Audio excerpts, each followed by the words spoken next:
ஆண்டவராகிய இயேசு கிறிஸ்துவின் நாமத்தில் வாழ்த்துதல்கள். இன்றைக்கு நம்முடைய தியானத்திற்கு யோசுவாவின் புஸ்தகம் 6ஆம் அதிகாரம் 20ஆம் 21ஆம் வசனங்களை நான் வாசிக்கிறேன். எக்காலங்களை ஊதுகையில் ஜனங்கள் ஆர்ப்பரித்தார்கள். எக்கால சத்தத்தை ஜனங்கள் கேட்டு மகா ஆரவாரத்தோടെ முழங்குகையில் அலங்கம் இடிந்து விழுந்தது. உடனே ஜனங்கள் அவரவர் தங்களுக்கு நேராக பட்டணத்தில் ஏறி பட்டணத்தை பிடித்து பட்டணத்தில் இருந்த புருஷரையும் ஸ்திரீகளையும் வாலிபரையும் கிழவரையும் ஆடு மாடுகளையும் கழுதைகளையும் சகலத்தையும் பட்டயக்கருக்கினால் சங்காரம் பண்ணினார்கள். பிரியமானவர்களே, இன்றைக்கு நாம் தியானிக்க போகிறதான ஒரு தலைப்பு எரிகோ விழுந்தது எதனால்? இந்த கேள்வியை கேட்டால் ஒரு கிறிஸ்தவ குடும்பத்தில் வளர்க்கப்படுகிற குழந்தை கூட சொல்லிவிடும், துதியினால். ஆனால் நாம் வேதத்தை சற்று ஆழமாக தியானிக்கும் பொழுது, ஆராய்ந்து பார்க்கும் பொழுது, நாம் 7 விதமான அனுபவங்கள் மூலமாகத்தான் எரிகோ பட்டணம் இடிந்து விழுந்தது அல்லது தகர்ந்து விழுந்தது என்கிறதை நாம் விளங்கிக் கொள்ள முடியும். யாரோ ஒருவர் ஏதோ ஒரு காலகட்டத்தில் இப்படி ஒரு பிரசங்கம், எரிகோ துதியினால் விழுந்தது என்று பிரசங்கித்திருப்பதினால் இப்பொழுது நம்முடைய மனதிலே ஒரு கருத்து வந்திருக்கிறது, எரிகோ விழுந்தது துதியினால் என்கிற ஒரு கருத்து. அருமையானவர்களே, நீங்கள் வேதத்தை வாசித்து பார்த்தால் யோசுவாவின் புஸ்தகம் 5ஆம் அதிகாரம் 6ஆம் அதிகாரம் 2 அதிகாரங்களை படிக்கும் பொழுது நாம் நிறைய விஷயங்களை வேதத்திலிருந்து கண்டுகொள்ள முடியும். ஒரு இடத்தில் ஆகிலும் இஸ்ரவேலர் துதித்தார்கள் என்றோ அல்லது ஆசாரியர்கள் துதித்தார்கள் என்றோ நாம் பார்க்க முடியாது. ஆசாரியர்கள் 7 ஆசாரியர்கள் 7 எக்காலங்களை பிடித்துக்கொண்டு அவர்கள் நெடுந்தொனியாய் எக்காலங்களை முழங்கினார்கள்.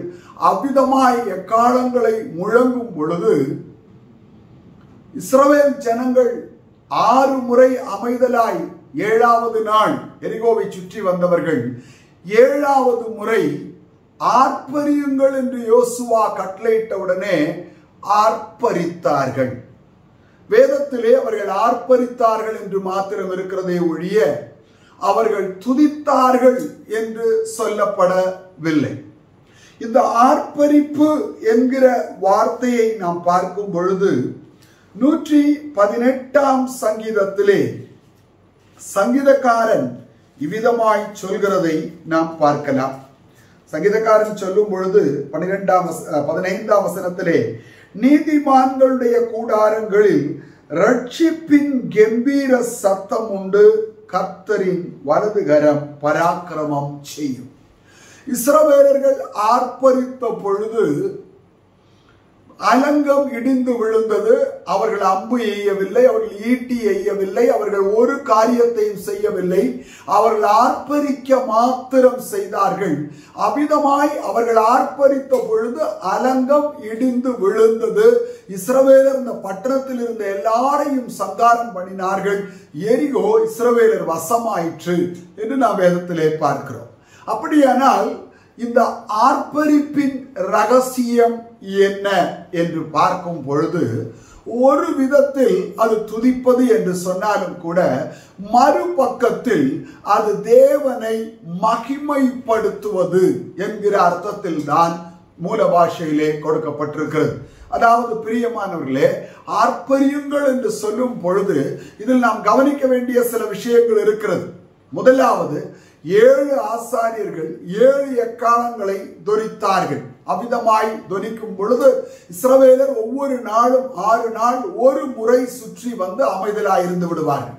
7வது நாளோ 6 முறை அமைதலாய் சுற்றி வந்துவிட்டு 7வது முறை அவர்கள் சுற்றி வரும் பொழுது ஆசாரியர்கள் எக்காலங்களை தொனித்தார்கள். அப்பொழுது யோசுவா ஆர்ப்பரிக்கும்படி கட்டளையிட்டான். ஷவுட். என்ன சத்தத்தை அவர்கள் ஆர்ப்பரித்தார்கள் என்பது வேதத்தில் தெளிவாக குறிப்பிடப்படவில்லை. நாம் கவனிக்க வேண்டிய விஷயங்கள் இருக்கிறது. எக்காலங்கள் தொனிக்கப்படுகிற சில சம்பவங்கள் பழைய ஏற்பாட்டிலே சொல்லப்பட்டிருக்கிறது. ஒன்று, பண்டிகைகளை ஆசரிக்கும் பொழுது எக்காலங்கள் துணிக்கப்பட வேண்டும். இஸ்ரவேல் சபையார் ஒன்று கூட்டி சேர்க்கப்படும்படிக்கு எக்காலங்கள் துணிக்கப்பட வேண்டும். யுத்தத்திற்கு இஸ்ரவேலரை அழைக்கும்படிக்கு எக்காலங்கள் துணிக்கப்பட வேண்டும்.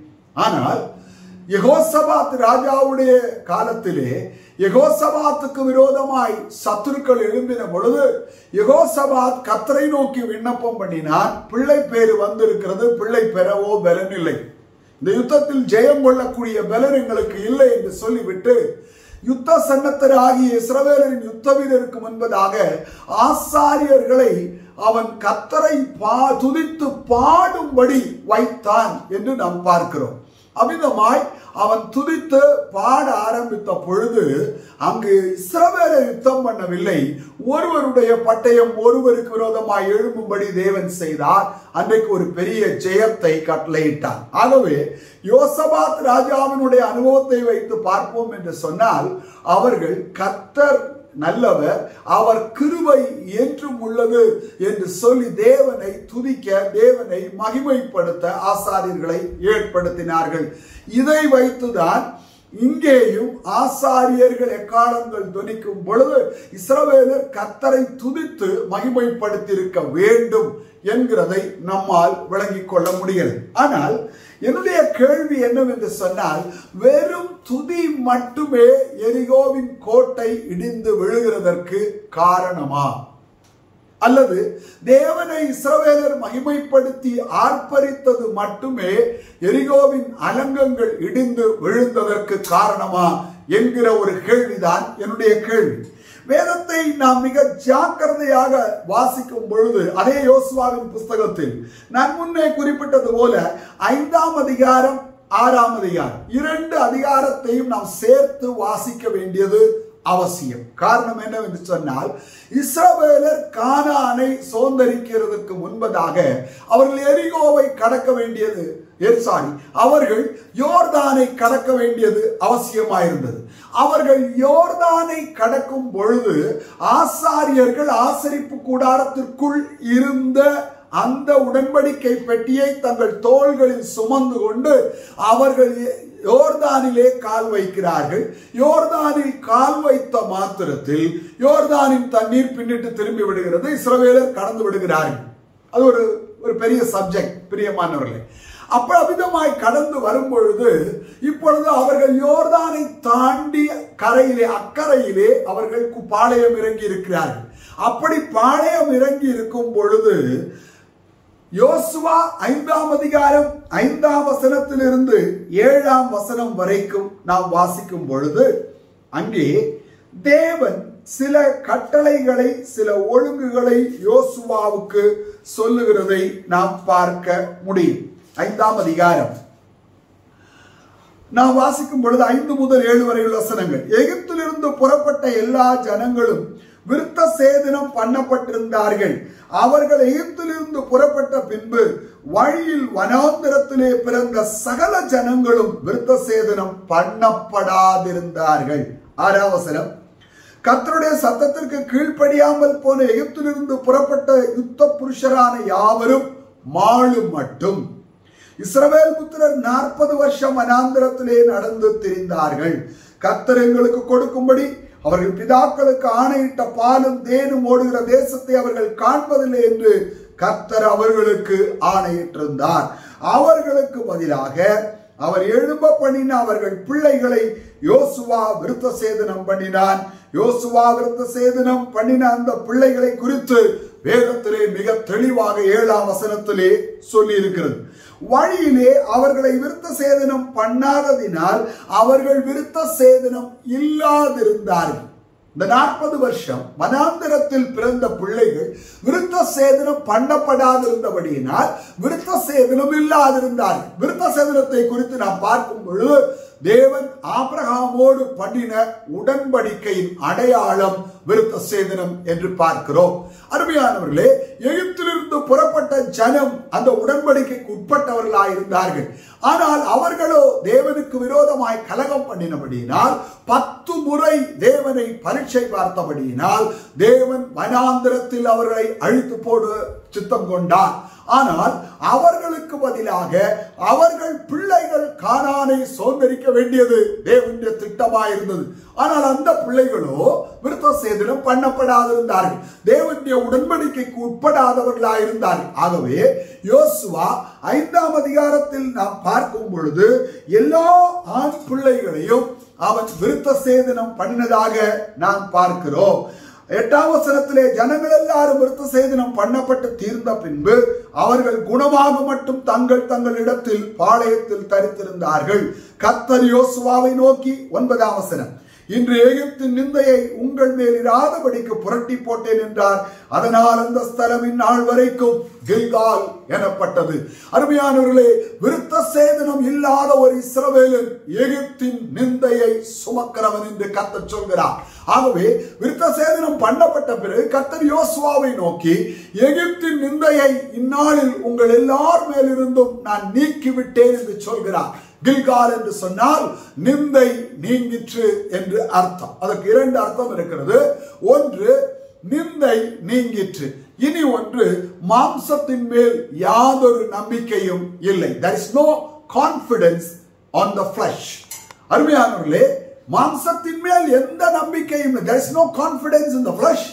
அது மட்டுமல்ல, அங்கே எகிப்தினுடைய நிந்தை நீங்கிற்று. reproach rolled away என்று அர்த்தம் கொள்ளுகிற விதத்திலே கில்கால் என்ற ஸ்தலத்திற்கு பெயர் வந்தது. அந்த ஸ்தலத்திலே இஸ்ரவேலர்கள் தரித்திருந்தார்கள். அருமையானவர்களே, இஸ்ரவேல் ஜனங்களை தேவன் மறுபடியும் உடன்படிக்கைக்கு உட்படுத்துகிறார். அப்படியானால் நம்முடைய வாழ்க்கை இன்றைக்கு எரியோக்கள் தகர்ந்து போக வேண்டும் என்று சொன்னால் வெறும் துதி மாத்திரம் போதாது. பிரியமானவர்களே, இன்றைக்கு தேவ ஜனங்கள் தேவனுடைய வழியை திட்டமாய் அறியாதபடியினால் அவர்கள் துதித்தால் போதும், எரிகோ விழுந்து விடும் என்று எண்ணிக்கொண்டிருக்கிறார்கள். முதலாவது, தேவ ஜனம் தேவனுடைய உடன்படிக்கைக்குள் வர வேண்டியது அவசியம்.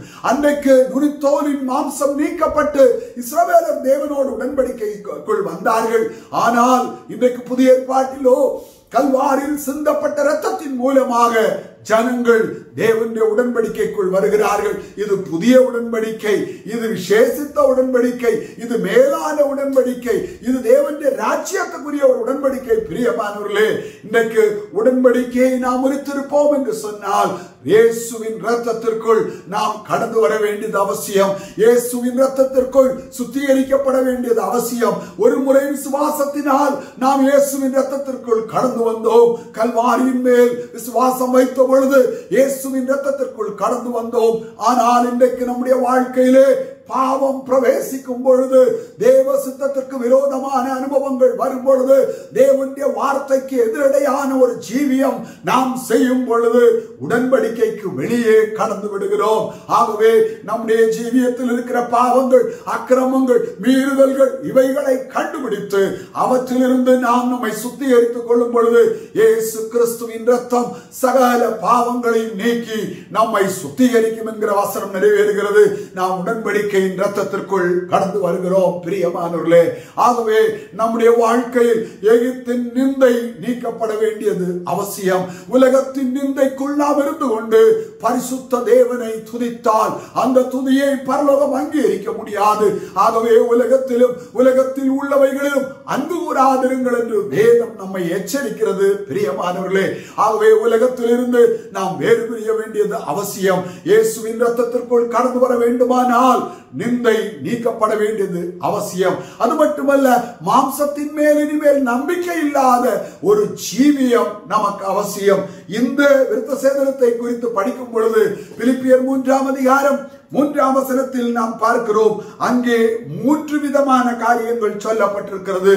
மாம்சத்தின் மேல் நம்பிக்கை வைக்காமல், இரண்டாவது ஆவியில் தேவனுக்கு ஆராதனை செய்து, மூன்றாவது கிறிஸ்து இயேசுவுக்குள் மேன்மை பாராட்டுகிற நாமே விருத்த சேதனம் உள்ளவர்கள். நம்முடைய விருத்த சேதனத்தின் அடையாளம் மட்டுமே ஆபிரகாமுக்கும் அவன் சந்ததிக்கும் கொடுக்கப்பட்டது. ஆனால் உண்மையில் விருத்த சேதனம் என்பது மாம்சத்தின் மேல் நம்பிக்கை வைக்காமல், மனுஷர் மேல் நம்பிக்கை வைக்காமல், உறவுகள் மேல் நம்பிக்கை வைக்காமல், நாம் சார்ந்திருக்கக்கூடிய மனிதர்களையோ சூழ்நிலைகளையோ சார்ந்து கொள்ளாமல் தேவனை மாத்திரம் சார்ந்து கொண்டு ஆவியில் தேவனுக்கு ஆராதனை செய்து கிறிஸ்து இயேசுவுக்குள் மேன்மை பாராட்டுகிறது தான் உண்மையான விருத்த சேதனம். அந்த விருத்த சேதனத்தில் தான் நாம் உடன்படிக்கைக்குள் கடந்து வருகிறோம். இன்றைக்கு மேன்மை பாராட்டுகிறவன் கிறிஸ்துவை தவிர பணத்திலோ பதவியிலோ பட்டத்திலோ அந்தஸ்திலோ ஆஸ்தியிலோ உலகத்தின் மேன்மைகளிலோ ஒருவன் மேன்மை பாராட்டுவான் என்று சொன்னால் அவன் விருத்த சேதனத்துக்கு அந்நியமானவன். ஆவியில் ஆராதிக்காத மனிதன் விருத்த சேதனத்துக்கு அந்நியமானவன். மாம்சத்தை சார்ந்து ஜீவிக்கிறவன் விருத்த சேதனத்துக்கு அந்நியமானவன். அப்படிப்பட்ட மனிதர்கள் அதிலிருந்து விடுதலை ஆக்கப்படும் பொழுதுதான் அவர்கள் விருத்த சேதனத்திற்குள் அல்லது தேவனோடு ஒரு உடன்படிக்கைக்குள் இயேசுவின் இரத்தத்தின் மறைவிடத்திற்குள் வருகிறார்கள். அப்படிப்பட்ட உடன்படிக்கை முதலாவது இஸ்ரவேல் ஜனங்களுக்கு அவசியமாயிருந்தது போல நம்முடைய வாழ்க்கையில் எரிகோக்கள் தகர்ந்து போகிறதற்கு இயேசுவோடு ஒப்புரவாகுதல், இயேசுவின் இரத்தத்திற்குள் கடந்து வருதல், அவருடைய இரத்தத்தினால் பரிசுத்தமாக்கப்படுதல், அவருடைய உடன்படிக்கைக்கு சொந்தமான ஜனமாய், அவரை ஆராதிக்கிற ஜனமாய், எகிப்தின் நிந்தை நீக்கப்பட்ட ஜனமாய், ஆவியில் ஆராதிக்கிற ஜனமாய், கிறிஸ்துவுக்குள் மேன்மை பாராட்டுகிற ஜனமாய், மாம்சத்தின் மேல் அல்ல ஆவியில் நம்பிக்கை வைக்கிற, தேவனுடைய வார்த்தையில் நம்பிக்கை வைக்கிற ஜனமாய் நாம் மாற வேண்டியது அவசியம். பிரியமானவர்களே, அடுத்தபடியாய் யோசுவாவின் புஸ்தகம் 5ஆம் அதிகாரம் 10ஆம் வசனத்தில் நாம் வாசிக்கும் பொழுது, இஸ்ரவேல் புத்திரர் கில்காலில் பாளையம் இறங்கி இருந்து மாதத்தின் 14ஆம் தேதி அந்தி நேரத்திலே எரிகோவின் சமனான வெளிகளிலே பஸ்காவை ஆசரித்தார். எரிகோ வெறும் துதியினால் மட்டும் எழுந்து விடவில்லை. துதிக்கிறதற்கு முன்பதாக 6 விதமான ஆயத்தம் தேவ ஜனத்துக்கு அவசியம். அதில் ஒன்றுதான் விருத்த சேதனம், உடன்படிக்கையின் இரத்தத்திற்குள் கடந்து வருவது. இரண்டாவது பஸ்காவை ஆசரிப்பது. என்ன சொன்னால் என்ன அர்த்தம்? இயேசு கிறிஸ்துவின் மரணத்தை நினைவு கூறுதல், அவருடைய மாம்சத்துக்கும் அவருடைய இரத்தத்திற்கும் பங்காளிகளாகுதல். அப்படியான நமக்கு ஒரு கேள்வி வரும். இன்றைக்கு நாம் கர்த்தருடைய பந்தியிலே ராப்போஜனத்திலே திருவிருந்திலே புசிக்கிற அப்பமும் திராட்சரசமும் நம்மை தேவனுடைய சரீரத்தோடும் இரத்தத்தோடும் ஐக்கியமாக்கி விடுகிறதா?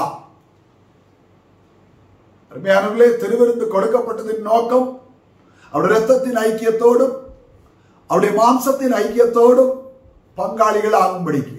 ஆனால் உண்மை என்னவென்று சொன்னால், கர்த்தருடைய வார்த்தைக்கு விரோதமாய் ஒரு தேவனுடைய மனுஷன் அல்லது ஒரு தேவனுடைய பிள்ளை ஜீவித்து விட்டு அவன் திருவிருந்தில் பங்கெடுப்பான் என்று சொன்னால் நிச்சயமாக அவருடைய மாம்சத்தோடும் இரத்தத்தோடும் அவன் ஐக்கியம் உள்ளவனாய் மாற முடியாது. காரணம், வசனம் மாம்சமாக மாறினது. அப்படியானால் வசனத்தை மீறுகிறவன் அல்லது வசனத்தை உடைக்கிறவன் அவருடைய மாம்சத்துக்கு அந்நியனாகி விடுகிறார். நாம் அப்பம் புசிக்கலாம், ஆனால் தேவனுடைய வார்த்தைக்கு விரோதமாய் நம்முடைய ஜீவியம் இருக்கும் என்று சொன்னால் நிச்சயமாக அவருடைய சரீரத்தோடு நாம் ஐக்கியம் உள்ளவர்களாய் மாற முடியாது. அதே போல வார்த்தை மாம்சமானது, அந்த மாம்சத்தில் இருந்துதான் ரத்தம் சிந்தப்பட்டது. அப்படியானால் வார்த்தைக்குள் தான் இயேசுவின் ரத்தத்தின் வல்லமை இருக்கிறது. வார்த்தைக்குள் தான் அவருடைய சரீரத்தின் மேன்மை, அவருடைய சரீரத்தின் மகிமை இருக்கிறது. வார்த்தையை மீறுகிற தேவ ஜனம், நமக்கு கொடுக்கப்பட்ட பரிசுத்த வேதாகமத்தின் சத்திய வார்த்தைகளுக்கு விரோதமாய் ஒரு தேவ ஜனம் ஜீவிக்குமானால் அவர்கள் நிச்சயமாக ராப்போஜனத்திலே திருவிருந்திலே அப்பத்தையும் திராட்சரசத்தையும் அவர்கள் பெற்றுக்கொண்டாலும் கூட அவர்கள் இயேசுவின் இரத்தத்தோடும் அவருடைய மாம்சத்தோடும் ஐக்கியம் உடையவர்களாய் மாற முடியாது. அது மட்டுமல்ல, ஆகவேதான் அப்போஸ்தலனாகிய பவுல் எழுதுகிறார் 1 கொரிந்தியர் 11ஆம் அதிகாரத்திலே, அபாத்திரமாய் போஜனபானம் பண்ணுகிறவன் கர்த்தருடைய சரீரம் இன்னதென்று நிதானித்து அறியாததினால் தனக்கு ஆக்கினை தீர்ப்பு வரும்படி போஜனபானம் பண்ணுகிறான். அவன் கர்த்தருடைய சரீரத்தையும் இரத்தத்தையும் குறித்து குற்றம் உள்ளவனாயிருப்பான். அப்படிப்பட்ட குற்றம் உள்ள மனிதனுக்கு அந்த சரீரமும் இரத்தமும் ஆசீர்வாதமாய் மாற முடியாது, ஆக்கினை தீர்ப்பாய் மாறிவிடும். பிரியமானவர்களே, ஆகவே பஸ்காவை ஆசரித்தார்கள் என்று சொல்லும் பொழுது முதலாவது தேவ ஜனம் வசனத்தின் அடிப்படையில் தங்கள் ஜீவியத்தை ஆராய்ந்து பார்த்து சுத்திகரித்து சீர்படுத்தி தேவ சித்தத்துக்கு உகந்த ஒரு அனுபவத்திற்குள் ஒழுங்கிற்குள் கடந்து வந்து கர்த்தருடைய பந்தியில் அவர்கள் பங்கெடுத்து அவருடைய ஜீவனுக்கு ஏதுவாய் நித்திய ஜீவனுக்கு ஏதுவாய் உயிர்த்தெழுதலுக்கு ஏதுவாய் தங்களை பூர்ணமாய் அர்ப்பணிக்க வேண்டியது அவசியம். மூன்றாவது காரியம் 11ஆம் வசனத்திலே மன்னா இதுவரைக்கும் இஸ்ரவேலர் வனாந்தரத்தில் அவர்கள் புசித்த மன்னா நின்று போயிற்று. அன்று சாயங்காலத்தில் தானே அவர்கள் தேசத்தின் கதிர்களை புசித்தார்கள் என்று 11ஆம் வசனத்திலே பார்க்கிறோம். பஸ்காவின் மறுநாளாகிய அன்றைய தினம் அவர்கள் தேசத்தினுடைய தானியத்தால் ஆகிய புளிப்பில்லாத அப்பங்களையும் சுட்ட கதிர்களையும் புசித்தார்கள்.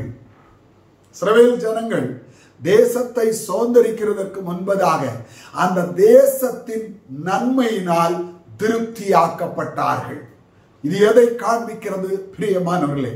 நாம் பரம தேசத்துக்கு நேராக இந்த ஆவிக்குரிய பிரயாணத்தில் போய்கொண்டிருக்கிறோம். அப்படியானால் இப்பொழுது பரம தேசத்தின் நன்மையை நாம் புசிக்க வேண்டியது அவசியம். அப்படியானால் ஒரு கேள்வி நமக்கு எழும்பும், இவ்வளவு காலம் வேத வசனத்தை தானே நாம் கேட்டு நம்முடைய ஆவிக்குரிய வாழ்க்கையிலே புசித்துக் கொண்டு இருக்கிறோம், இதைவிட வேற என்ன வேண்டும்? இவ்வளவு நாள் வேத வசனத்தை நீங்கள் கேட்டு ஜீவித்தீர்கள், இனி வேத வசனத்தை கேட்கிறவர்களாய் மாத்திரமல்ல, அதை தியானித்து அந்த வேதத்தின் ஆழங்களை நீங்கள் கண்டுகொள்ளுகிறவர்களாய், அந்த வேதத்தின் ஆழங்களை வெளிப்பாடாக தேவனிடத்திலிருந்து பெற்று கை கொள்ளுகிறவர்களாய் ஒவ்வொருவரும் மாற வேண்டியது அவசியம். சங்கீதக்காரன் சொல்கிறான், ஆழம் ஆழத்தை நோக்கி கூப்பிடுகிறது. Deep calleth unto deep. அருமையானவர்களே, அர்த்தம் என்ன? வேதவசனம் என்பது ஒரு ஆழம். அதன் ஆழத்திற்குள் ரகசியங்கள், தேவ சித்தத்தின் ரகசியங்கள், தேவனுடைய திட்டத்தின் ரகசியங்கள், தேவனுடைய நடத்துதலின் ரகசியங்கள், தேவனுடைய எச்சரிப்பின் ரகசியங்கள், தேவனுடைய பரிசுத்தமாக்குதலின் ரகசியங்கள், தேவனுடைய ஒழுங்கின் ரகசியங்கள், வழிகள் திறக்கப்படுகிறதற்கான சாவி திறவுகோல்கள் மறைந்திருக்கிறது. பிரியமானவர்களே, வேதத்தை கேட்கிறவர்களாய் மாத்திரமல்ல, அதை தியானித்து அதன் ஆழங்களை கண்டு அதன் ரகசியங்களை கண்டுபிடித்து அந்த ரகசியங்களுக்கு நம்முடைய ஜீவியத்தை ஒப்புக் கொடுக்கும் பொழுது நாம் தேசத்தின் நன்மையை, வசனத்தின் ஆழங்களை அல்லது வெளிப்பாடுகளை நாம் அனுபவிக்கிறோம். வெளிப்பாடுகளை பெற்றுக் கொள்கிறோம். வெளிப்பாடுகளை கை கொள்ளும் பொழுது அது எரிகோ தகர்க்கப்படுகிறதற்கு காரணமாய் மாறிவிடுகிறது. பிரியமானவர்களே, நான்காவது அதே அதிகாரம் யோசுவா 5:13-14 வசனத்திலே அங்கே ஒரு காரியத்தை பார்க்கிறோம்.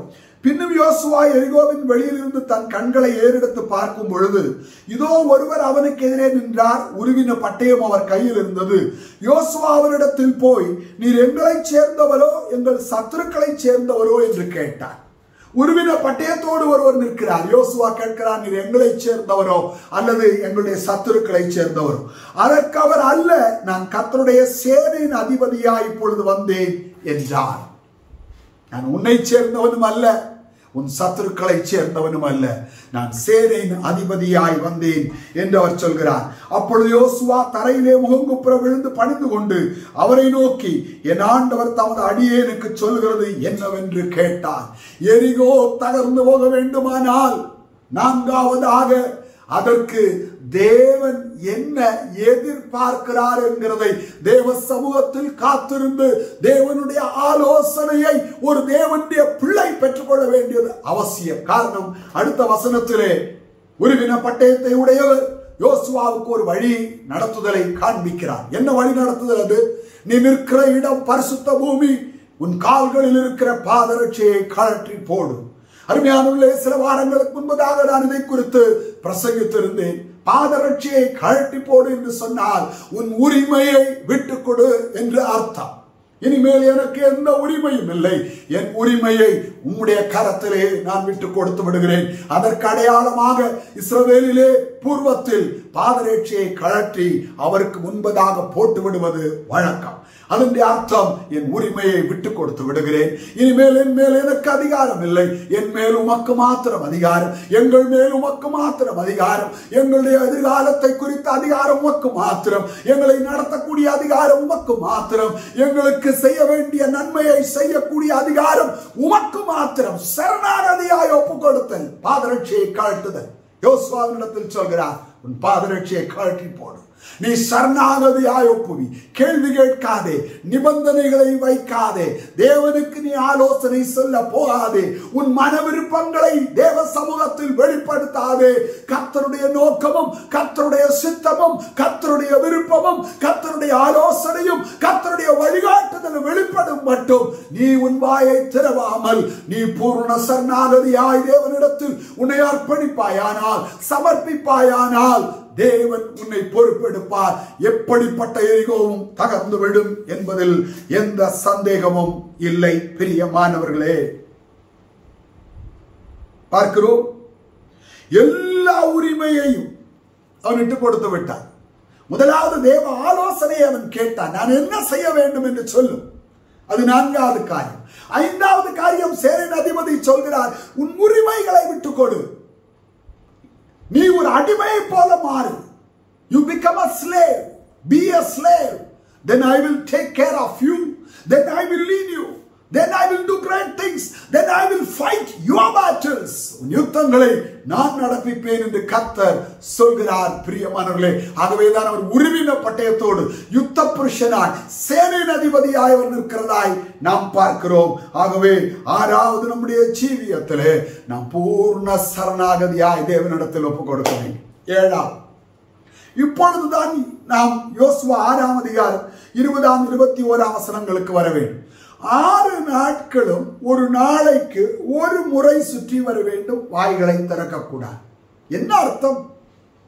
தேவன் ஒரு ஜெயத்தை தர வேண்டும் என்று சொன்னால் நீ பொறுமையோடு தேவ சமூகத்தில் காத்திருக்க வேண்டியது அவசியம். ஏன் எரிகோவை தேவன் சுற்றி வர சொன்னார்? எரிகோவுக்கு நேராக நின்று துதியுங்கள், ஆர்ப்பரியுங்கள் என்று சொல்லி இருக்கலாம். ஏன் சுற்றி வர சொன்னார்? பிரஜாதிகளுக்கு ஒரு பூர்வ கால வழக்கம் உண்டு. என்னது?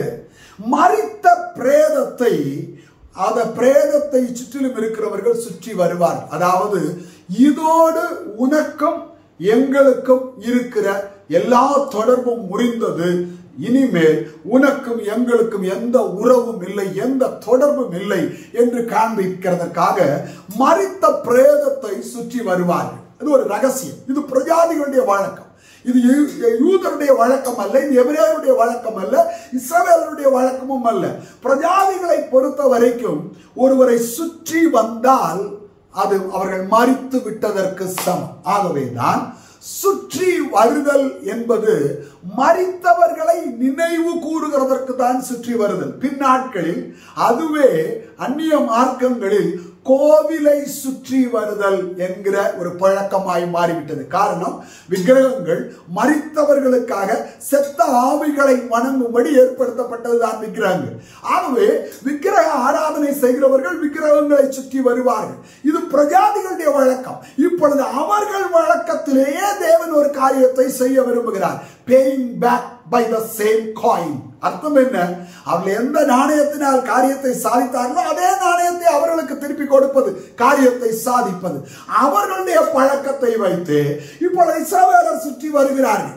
6 நாள் நாம் விளங்கிக் கொள்ள வேண்டும். எரிகோவின் ஜனங்கள் மதில்களில் இருந்து எரிகோவின் ராஜா, எரிகோவின் யுத்த வீரர்கள் வேடிக்கை பார்த்து கொண்டிருக்கிறார்கள். இவர்கள் சுற்றி வர வர அவர்களுக்கு நடுக்கம் பிடிக்கிறது. காரணம், சுற்றி வந்தால் மரணம் நிச்சயம். அதாவது உயிரோடு இருக்கிறவனை சுற்றி வந்தால், ஏனென்றால் மரித்த பிரேதத்தை தான் சுற்றி வர வேண்டும்.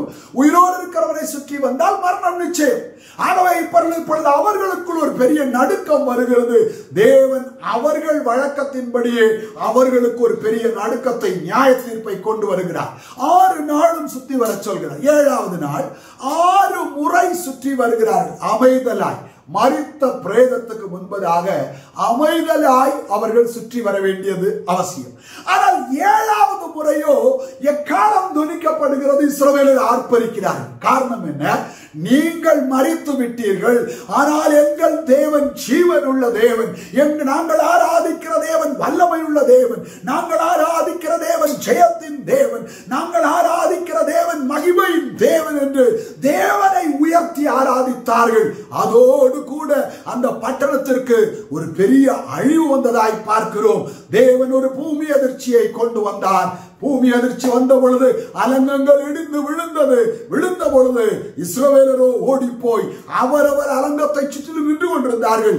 அலங்கத்துக்கு நேரே ஏறி அவர்கள் அங்கே இருந்த ஸ்திரீகளையும் புருஷர்களையும் வயதானவர்களையும் ஆடு மாடுகளையும் எல்லாவற்றையும் சங்காரம் பண்ணினார்கள் என்று பார்க்கிறோம்.